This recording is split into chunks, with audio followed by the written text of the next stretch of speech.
Kia ora, I'm David Chester with 90 at 9, brought to you by interest.co.nz. This week, get everything you need to know in 90 seconds at 9 o'clock with news the global economy is losing momentum, just as regulators seem to want. First, there's been a lot of economic data out overnight, especially in the US. This starts with a raising of their third quarter economic growth rate in the second revision.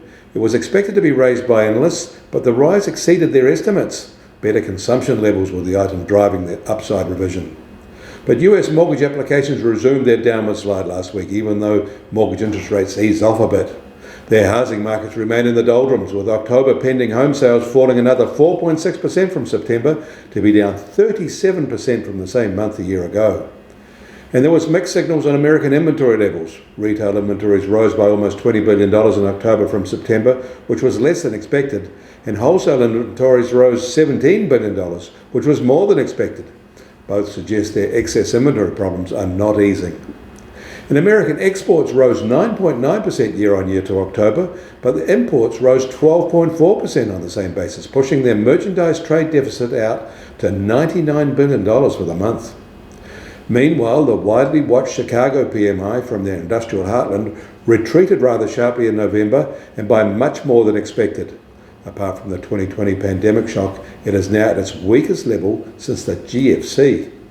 This and the expected US Fed Beige Book survey for November are expected to confirm that the Fed's rate hikes are having the desired effect of cooling the giant American economy.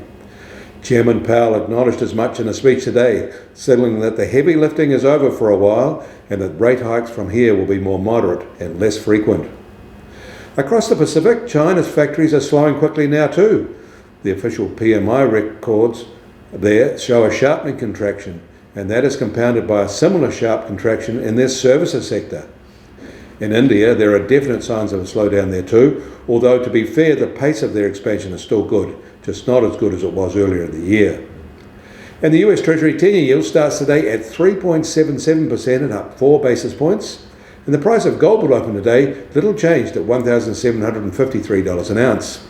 And oil prices start today up another $1.50 at just on $80 a barrel in the US, while the international Brent price is $86.50 a barrel. And the Kiwi dollar will open today at 62.4 US cents and up almost a half a cent since this time yesterday. Against the Australian dollar, we're firm at 92.8 Australian cents. Against the euro, we're also up a half a cent at 60.4 euro cents.